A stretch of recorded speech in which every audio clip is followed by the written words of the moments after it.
अच्छा, हमारे साथ उनकी माता जी मौजूद है। माता जी, आप क्या कहेंगी?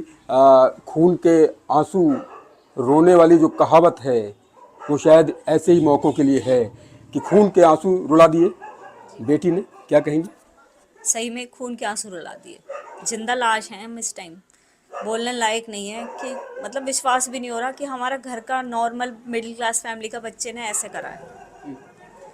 जिन बेटी को, जिसको गोद में पाला हो, जिस बेटी को दुलारा हो, जिस बेटी की तोतली ज़ुबान आज भी आपको याद आती हो कि जब उसने पहली बार पापा कहा होगा, माँ कहा होगा, और आज की तारीख में जिस तरह की ये बात देखने को मिल रही है, कलेजा चीर देने वाली स्थिति हो जाती है। हाँ, सब बातें याद आ रही हैं। बच्चा बच्चा ही होता है, फिर भी पहला बच्चा है वो हमारा। बस इस टाइम बोलने बहुत लायक नहीं भावुक है। हैं आप। मैं समझ सकता हूँ आपकी तकलीफ को कि बेटे या बेटी जब इस तरह के गुनाह के दलदल में चले जाते हैं तो कैसी स्थिति माँ बाप की हो जाती है। आप लोग पत्थर से लग रहे हैं, मुझे ऐसा लग रहा है कि मैं मूर्तियों से बात कर रहा हूँ। भावनाएं बच्चों में जो रहती हैं, पूरा जीवन माँ बाप समर्पित कर देते हैं। और कभी कभी ये भी लगता होगा कि कौन सी ऐसी तकलीफ हो गई कि जो है आज ये दिन देखना पड़ रहा है। समझ नहीं आ रहा हमारा कौन सा ऐसा गलत काम हुआ है हमसे जो ये सब देख रहे हैं हम। अच्छा। पता नहीं, हमें खुद नहीं समझ आ रहा कि क्या करा है हमने, कौन सा कर्म हमारे सामने आ रहा है ये। हमें बहुत ताज्जुब हो रहा है कि इस बच्चे ने ऐसे कर लिया। मतलब ये गरीबी में रही है सौरभ के साथ, यहाँ पे उनकी नौकरी चली गई थी, कोरोना का टाइम था, बाहर जा नहीं सकते थे उस टाइम केवल, और उनकी मम्मी ने उन्हें बेदखल कर दिया था।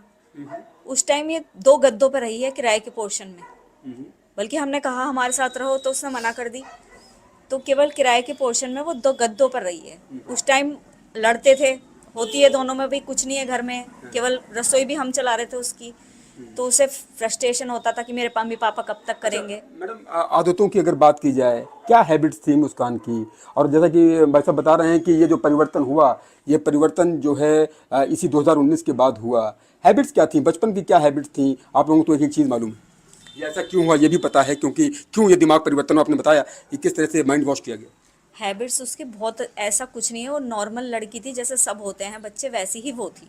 कोई ऐसा नहीं शौक कि हाँ भाई ये चाहिए, जो मिल गया वो खा लिया। चुप रहने वाली थी, घर का काम करती थी मेरे पास घर का काम करती थी। बल्कि जब उसने खुद अपना पढ़ाई करने के लिए मना कर दी कि मम्मी मेरे से पढ़ाई नहीं होने की, आप पैसा वेस्ट कर रहे हो, तो एक टाइम का खाना वही बनाती थी और बहुत अच्छा बनाती थी, सफाई करती थी घर की।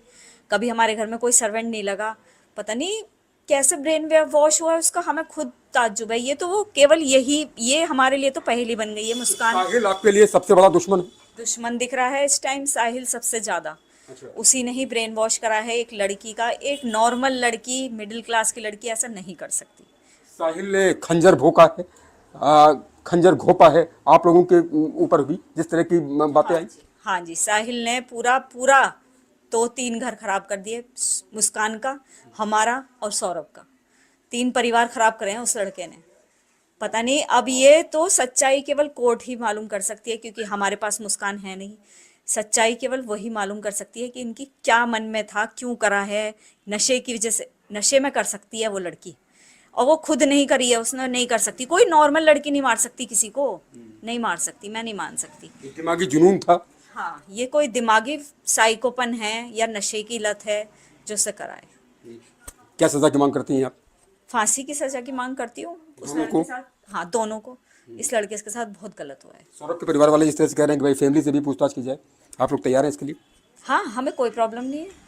हम सारी इन्वेस्टिगेशन पुलिस के साथ हैं, हम सब अपनी बैंक अकाउंट वगैरह सब दे रहे हैं, ऐसा कुछ नहीं है। क्या आपको लगता है कि क्रिकेट के सट्टे की बात जो आ रही थी कि क्रिकेट के सट्टे में भी पैसा लग रहा था, तो ये फाइनेंस की वजह से ये सारा षड्यंत्र साहिल ने मुख्य आरोपी के रूप में रचा? यह सब हमें नहीं पता, सट्टे वगैरह का हमारे फैमिली में दूर दूर तक ये चीजें नहीं होती। नहीं लगाया किसने सट्टा? हमने। नहीं, साहिल ने। हाँ, नहीं, वो हमें चीज नहीं हमें पता नहीं कि पता इस चीज का। अच्छा, पीहू की कैसी स्थिति है? पीहू बिटिया कैसी है? देखिए, वो 6 साल की छोटी बच्ची है, अपनी फीलिंग्स एक्सप्रेस नहीं कर सकती। बच्चा है, खेल रही है, कूद रही है, लेकिन माइंड में उसके क्या चल रहा है पता नहीं चल रहा। रात रात में देर से सो रही है, 2-3 पापा के बजे। बारे में पूछती? पापा के लिए पूछती है, कहीं ना कहीं उसे पता है। मैं उससे बात करती हूँ, लंदन चले गए हैं, तो कह रही है नहीं मम्मी, भगवान की, अच्छा, माँ के बारे में? मम्मी को ज़्यादा मिस कर रही है। मम्मी ज़्यादा मिस कर रही, क्योंकि मम्मी से बहुत अटैच थी। असल में 2 साल से सौरभ तो थे नहीं, मम्मी से ज़्यादा अटैच थी। कैसे मैनेज कर रहे हैं आप लोग, बिटिया को कैसे संभाल रहे हैं?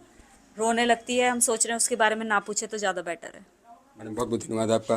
तो आपने देखा कि किस तरह से पिताजी और माताजी जिन्होंने बताया कि क्या स्थिति है इनकी, दोनों पत्थर हो चुके हैं, पत्थर की मूर्ति जैसे हो चुके हैं, क्योंकि इन्होंने जिस बेटी को गोद में पाला दुलारा और आज जिस तरह से मुस्कान गुनाह के दलदल में है, यकीनन माँ बाप के लिए इससे खौफनाक दिन और कोई नहीं हो सकते।